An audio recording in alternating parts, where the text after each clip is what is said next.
कर्ण कुंती का पुत्र था।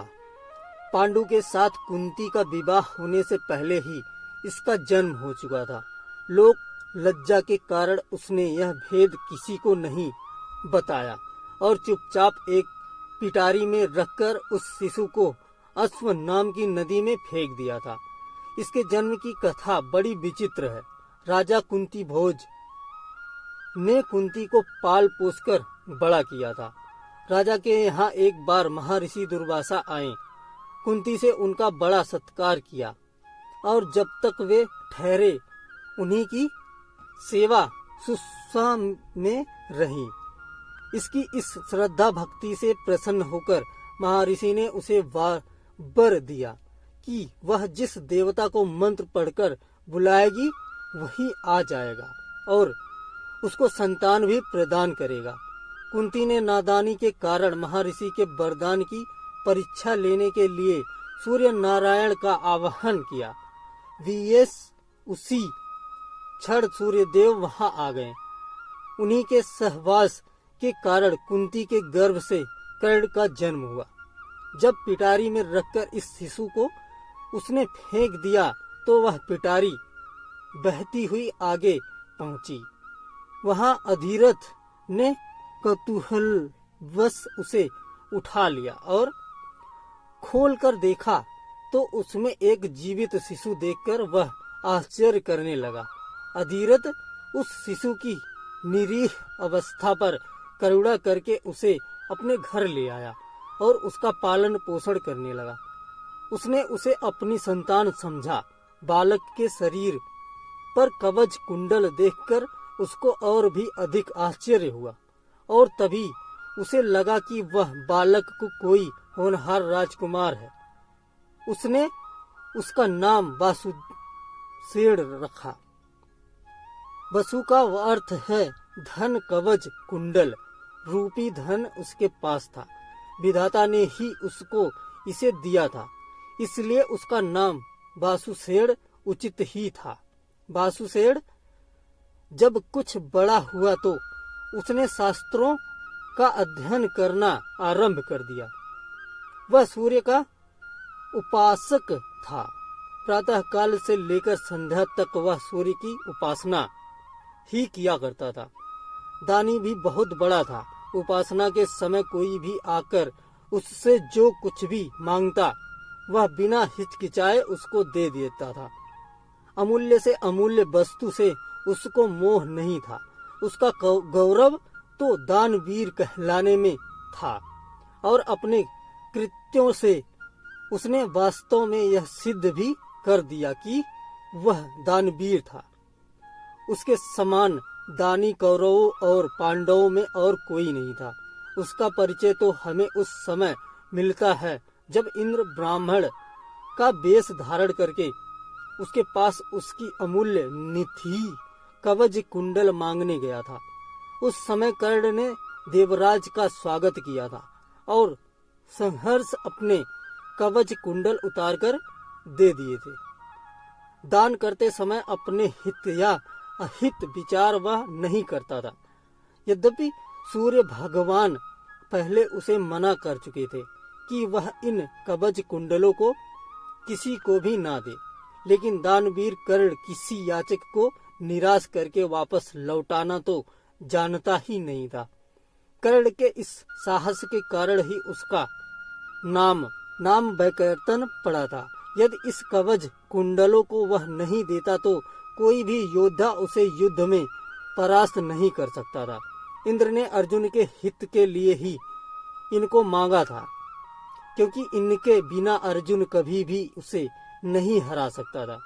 फिर भी उसके इस अद्वितीय गुण से प्रभावित होकर इंद्र ने उसको एक पुरुष घातिनी अमोघ शक्ति दी। उस शक्ति से सामने का युद्ध किसी भी हालत में जीवित नहीं बच सकता था और उसको कर्ण ने अर्जुन के लिए रखा था। लेकिन श्री कृष्ण ने चाल चली और कर्ण की उस शक्ति को घटोत्कच पर चलवाकर अर्जुन के जीवन पर आए इस खतरे को सदा के लिए मिटा दिया। घटोत्कच जो आकाश में विचरण करके कौरवों पर अग्नि की वर्षा कर रहा था और जिसने एक बार तो सारी सेना को पूरी तरह विचलित कर डाला था। शक्ति लगते ही निर्जीव होकर पृथ्वी पर गिर पड़ा। धनुर्विद्या में कर्ण अर्जुन के समान ही कुशल था। एक बार जब महाराज धृतराष्ट्र की आज्ञा से कौरव पांडवों की अस्त्र शिक्षा की परीक्षा के लिए एक समारोह किया गया था, तो अर्जुन ने अपने अस्त्र शिक्षा के कौशल से सबको चकित कर दिया था। उसने ऐसी ऐसी क्रियाएं कर दिखाई थी कि किसी भी योद्धा की हिम्मत नहीं होती थी कि उसका जवाब दे सके। एक विजेता की तरह के कौशल दिखाकर वह प्रशंसा लूट रहा था। दुर्योधन उस समय हतप्रभ सा होकर चुपचाप बैठा था। अर्जुन का सा कौशल दिखाना उसके सामर्थ्य के भी बाहर था। उसी समय कर्ण वहां आ पहुंचा और उसने मैदान में आकर अर्जुन के ललकारा, अर्जुन, जिस कौशल के बल पर तू यहाँ सबको चकित कर रहा है और सभी से प्रशंसा लूट रहा है, उसे मैं भी करके दिखा सकता हूँ। यह कहकर उसने धनुष बाण चढ़ाकर वही सब कुछ कर दिखाया जो अर्जुन ने किया था। चारों ओर से कर्ण की जय जयकार होने लगी। दुर्योधन का चेहरा अर्जुन के प्रतिदित्ति को देखकर खिल उठा। उसने उसे हृदय से लगा लिया। उसने उसे अर्जुन के साथ दंड युद्ध करने के लिए प्रेरित किया। दुर्योधन की बात मानकर उसने अर्जुन को इसके लिए चुनौती दी। अर्जुन दंड युद्ध के लिए तैयार हो गया। अब झगड़ा बढ़ने की आशंका थी, इसलिए कृपाचार्य ने बीच में हस्तक्षेप करते हुए कहा कि राजकुमार के साथ राजकुमार का ही दंड युद्ध हो सकता है, क्योंकि कर्ण सूत के द्वारा पाले हुए हैं, इसलिए इनके गोत्र कुल आदि का ठीक ठीक पता न होने के कारण इनको अर्जुन से दंड युद्ध करने का अधिकार नहीं है। बस यह ऐसी समस्या थी जिसको कर्ण हल नहीं कर सकता था। वह हक्का बक्का सा अर्जुन का मुंह ताकता रह गया। दुर्योधन को भी इससे धक्का लगा, क्योंकि कर्ण के द्वारा अर्जुन का मान चूर्ण करने की उसकी ही तो योजना थी। जब कर्ण इस दुविधा में पड़ा हुआ आगे अपने पैर नहीं बढ़ा सका, तो दुर्योधन ने उसे राजाओं की श्रेणी में लाने के लिए अंग देश का राज्य दे दिया। राजा होने के नाते अब वह अर्जुन या अन्य किसी राजकुमार के साथ युद्ध कर सकता था। वह इसके लिए उतारू भी था, लेकिन संध्या होने के कारण यह वाद विवाद थम गया और सब अपने अपने घर चले गए। बस फिर जीवन में सदा ही कर्ण अर्जुन से प्रतिद्वंदी के रूप में मिला। अर्जुन से ही उसकी विशेष रूप से शत्रुता थी। वह उसकी प्रसिद्धि को सह नहीं सकता था। अनेक स्थलों पर वह अर्जुन के सामने आया, लेकिन अपना कुल गोत्र न बता सकने के कारण उसे सामने से हटना पड़ा। वह सूत पुत्र कहलाता था, क्योंकि सूत ने ही उसको पाला था। इसी कारण द्रौपदी ने स्वयंवर में भी घूमती मछली की आंख बेधने की सामर्थ्य रखते हुए भी उसको अवसर नहीं दिया गया। स्वयं द्रौपदी ने ही सूत्रपुत्र कहकर उसका अपमान किया था और उसकी पत्नी बनने से इनकार कर दिया था। सूत्रपुत्र को क्षत्रिय कन्या का वरण करने का अधिकार नहीं है। ये शब्द शूल की तरह उसके हृदय में चुभ गए थे और वह लहू के घूंट पीकर अपने स्थान पर आ बैठा था। लेकिन द्रौपदी के पति उसकी घृणा इतनी बढ़ गई थी कि भरी सभा में दुशासन ने द्रौपदी को नंगा करना चाहा था, तो उसने इसका तनिक भी विरोध नहीं किया था, बल्कि द्रौपदी की हंसी उसने लड़ाई थी। जब दुर्योधन के भाई विकर्ण ने कौरवों के इस घृणित व्यवहार की निंदा की थी, तो कर्ण ने उससे कहा था, विकर्ण, तुम अपने कुल की हानि करने के लिए पैदा हुए हो। अधर्म अधर्म तुम पुकार रहे हो। द्रौपदी के साथ जो भी व्यवहार किया जा रहा है वह ठीक है। वह दासी है और दासी के ऊपर स्वामी का पूरा अधिकार होता है। यह कहकर उसने द्रौपदी के द्वारा किए अपने अपमान का बदला चुकाया था। उस समय उसका हृदय पत्थर की तरह कठोर हो गया था। जैसे भी बन पड़ा उसने द्रौपदी का अपमान किया। उसे 5 पुरुषों की व्यभिचारिणी स्त्री कहा और हर तरह से उसे धिक्कारा। उस समय प्रतिशोध की आग में जलते हुए उसने उचित अनुचित का विचार बिल्कुल छोड़ दिया। द्रौपदी को नंगी देखने और दिखाने की उसकी इच्छा थी। इससे स्पष्ट होता है कि कर्ण प्रतिशोध की भावना के आगे सत्य न्याय और धर्म की भावना को पूरी तरह भूल जाता था। यह उसके चरित्र की दुर्बलता ही है। कर्ण स्वभाव से कुटिल भी था। वह दुर्योधन को इसी प्रकार कुचक्र रचने की सलाह दिया करता था जैसी शकुनी देता था। जिस समय जुए में हारकर पांडव वनवास के लिए चले गए और दैत्य वन में वे अपना समय काट रहे थे, उस समय कर्ण और शकुनी की बातों को आकर ही दुर्योधन अपने परिवार के साथ पांडवों को चिढ़ाने के लिए पहुंचा था। लेकिन यहाँ चित्रसेन नामक गंधर्व से इनका सामना हो गया। भीषण युद्ध हुआ। गंधर्व राजा ने अपने पराक्रम से सबको परास्त कर दिया और परिवार सहित सभी को उसने बंदी बना लिया। कर्ण तो अपने प्राण लेकर युद्ध स्थल से भाग ही गया था। फिर युधिष्ठिर के कहने और अर्जुन के भी प्रयास करने पर चित्रसेन ने दुर्योधन आदि को मुक्त कर दिया। कर्ण अहंकारी भी बहुत था। उसे अपने पराक्रम पर बड़ा घमंड था और बार बार दुर्योधन को प्रसन्न करने के लिए वह कहा करता था कि वह एक क्षण में ही अर्जुन को मार गिराएगा। इसके लिए भगवान परशुराम द्वारा सिखाए हुए अपने अस्त्र कौशल की दुहाई देता था। यहाँ तक कि भीष्म पितामह, गुरु द्रोणाचार्य आदि के सामने भी वह अपनी सेखी बघारने से बाज नहीं आता था। एक दिन पितामह से ना रहा गया। उन्होंने इसे फटकारते हुए कहा, दुर्भिमानी, कर्ण व्यर्थ की बात क्यों किया करता है? खांडव दाह के समय श्री कृष्ण और अर्जुन ने जो वीरता प्रकट की थी उसको याद करके तुझे लज्जित होना चाहिए। क्या तू श्री कृष्ण को साधारण व्यक्ति समझता है? वे अपने चक्र से तेरी उस अमोघ शक्ति को खंड खंड कर देंगे। व्यर्थ दम करना एक सच्चे वीर का गुण नहीं है। पितामह की यह बात सुनकर कर्ण क्रोध हो उठा और उसने झल्लाकर अपने शस्त्र फेंक दिए और कहा, पितामह ने सभी के सामने मुझे लज्जित किया है। अब तो इनकी मृत्यु हो जाने पर ही मैं अपना पराक्रम दिखाऊंगा। इसी दुराग्रह के कारण जब तब भीष्म पितामह जीवित रहकर युद्ध करते रहे, कर्ण ने युद्ध में हाथ नहीं बटाया। जब उसने सुन लिया कि वे धराशाही हो चुके हैं, उस क्षण प्रसन्न होकर वह दुर्योधन के पक्ष में आकर शत्रु से युद्ध करने लगा। गुरु द्रोण के पश्चात कौरव सेना का तीसरा सेनापति वही था।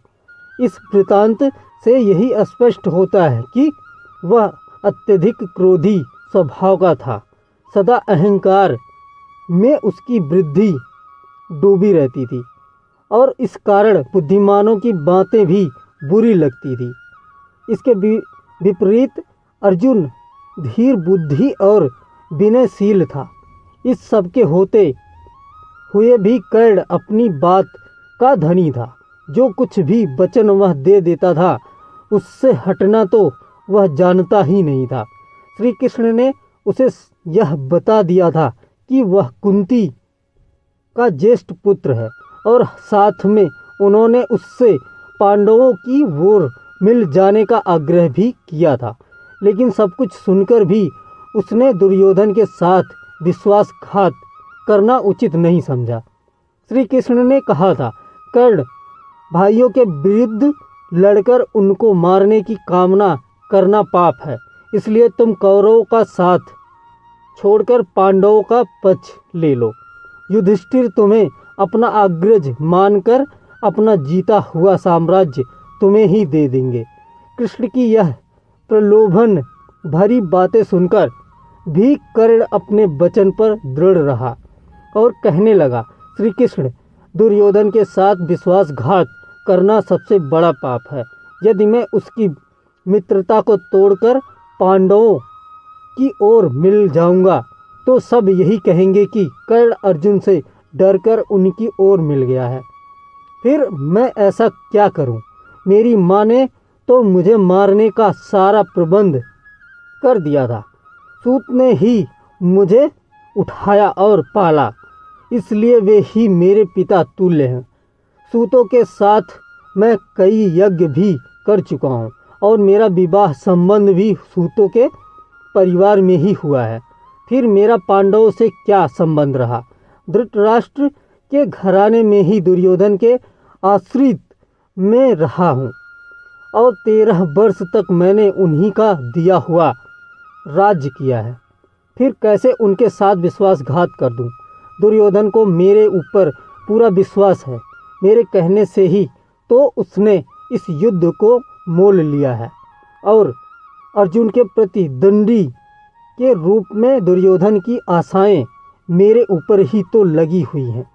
इस परिस्थिति में अपने आश्रयदाता और मित्र दुर्योधन को छोड़कर मैं कभी पांडव पक्ष में नहीं मिल सकता। फिर यदि एक बार मैं मिल भी गया तो युधिष्ठिर जो राज्य मुझे देगा उसे अपने वचन के अनुसार मुझे दुर्योधन को देना होगा। इससे तो पांडवों का सारा प्रयत्न ही निष्फल चला जाएगा। यह सभी कुछ सोच विचार कर मैं निश्चय पूर्वक कहता हूँ कि मैं मित्र दुर्योधन का साथ छोड़कर और किसी पक्ष में नहीं मिल सकता। लेकिन हाँ, यह वचन अवश्य देता हूँ कि युद्ध में मेरा प्रतिद्वंदी केवल अर्जुन ही है। उसके सिवा किसी पांडव का वध मैं नहीं करूँगा। कर्ण का यह कथन उसके चरित्र की महानता पर प्रकाश डालता है। बात का कितना पक्का था वह दानवीर दुर्योधन चाहे अधर्मी था, लेकिन उसका तो आश्रयदाता था। फिर वह उसके साथ छल कपट कैसे कर सकता था? अंत तक उसने दुर्योधन का साथ दिया और अपने आप को एक सच्चा मित्र प्रमाणित कर दिया। कर्तव्य के प्रति कर्ण पूरी तरह कठोर था। वह युधिष्ठिर तथा अर्जुन की तरह सहृदय नहीं था कि पांडवों के विषय में यह ज्ञात होते ही कि ये उसके भाई हैं, युद्ध करना बंद कर दें। एक बार मन में दृढ़ संकल्प करके उसको पूरी तरह निभाना ही उसके जीवन का उद्देश्य था। दुर्योधन की सहायता करना उसका कर्तव्य था। इससे पांडवों के प्रति जागृत हुआ भ्रातृत्व भाव भी उसे विचलित न कर सका और फिर भी अर्जुन के प्रति कठोर और ईर्ष्यापूर्ण दृष्टि उसकी बनी ही रही। यहाँ तक कि स्वयं माता कुंती ने जाकर कर्ण को अपनी ओर मिलाने की इच्छा प्रकट की थी, लेकिन उस समय भी वह वीर अपने पथ से विचलित नहीं हुआ। यह उसके चरित्र की श्रेष्ठता ही थी। फिर एक बार कृष्ण को वचन देकर अर्जुन के सिवा अन्य किसी पांडव की ओर उसने शस्त्र नहीं उठाया। अर्जुन से ही युद्ध करते हुए वह वीर गति को प्राप्त हुआ था। महाभारत युद्ध में भी उसकी वीरता देखकर स्वयं श्री कृष्ण उसकी प्रशंसा करने लगे थे। कितनी ही बार वह अर्जुन के रथ को पीछे हटा देता था। जब तक वह सेनापति रहा, अर्जुन बार बार उसके प्रहारों से विचलित हो उठता था। उसकी समझ में नहीं आता था कि वह कैसे इस परम योद्धा को परास्त करे। अंत में पूरी तरह निराश होकर उसने कृष्ण की ओर देखा। कर्ण के रथ का पहिया जमीन में धंस गया था। वह उसे निकालने का प्रयत्न कर रहा था। उसी समय कृष्ण के इशारा करने पर अर्जुन ने अन्याय का आश्रय लेकर उसका वध किया, नहीं तो उस वीर को मारना बहुत कठिन था। फिर यदि उसके हाथ में इंद्र की वह अमोघ शक्ति होती तो फिर उसको कोई भी पराजित नहीं कर सकता था, और यह निश्चय था कि वह अर्जुन का वध करके विजय का शंख फूंक देता। लेकिन विधाता की यही गति थी। अमोघ शक्ति को वह पहले ही घटोत्कच पर चला चुका था। अब उसके पास विशेष अस्त्र कोई नहीं था। फिर भी बड़ी कठिनाई से अर्जुन उसे मार पाया था। महाभारत में जहाँ भी उसके पराक्रम का वर्णन आता है, वहाँ अर्जुन के बराबर ही उसको पराक्रमी माना गया है। और भी वह इतना ही पराक्रमी कर्ण के पराक्रम में धब्बा लगाने वाली एक बात यह है कि वह कपटी भी था। वह सदा सत्य और न्याय का ही आश्रय नहीं लेता था। उसने अल्प वयस्क राजकुमार अभिमन्यु का चक्रव्यूह के भीतर औरों के साथ मिलकर वध किया था। उसी ने उसके धनुष को काट गिराया था, और फिर उस निहत्थे बालक पर 6 महारथियों ने मिलकर आक्रमण किया था, जिनमें एक वह भी था। निहत्थे बालक की हत्या करने का अपराध सदा उसके चरित्र के साथ लगा रहेगा। इसलिए इतना पराक्रमी होने पर भी कर्ण अर्जुन की तरह महापुरुष की कोटि में नहीं आ सकता। उसका हृदय कलुषित था। इस तरह कर्ण के चरित्र पर दृष्टिपात करने से मालूम होता है कि वह किसी दृष्टि से महान था और अपने किन्हीं व्यवहारों के कारण पतित भी था। उसकी महानता उसके दानवीर होने में है, उसके दृढ़ संकल्प होने में है, उसके अपने मित्र और आश्रयदाता के विश्वास पात्र होने में है। लेकिन छल और कपटपूर्ण व्यवहार, व्यर्थ का दंभ और क्रोध उसके चरित्र की गरिमा को कम करते हैं। वह इतना पराक्रमी था कि उसके मरते ही दुर्योधन का सारा धैर्य टूट गया था, और अब उसे अपनी पराजय की आशंका निश्चित लगने लगी थी। और वहीं हुआ भी। कर्ण की मृत्यु के पश्चात कौरव सेना का विनाश हो गया। स्वयं दुर्योधन भी भीम के द्वारा मार डाला गया। युद्ध में पांडवों को विजय प्राप्त हुई।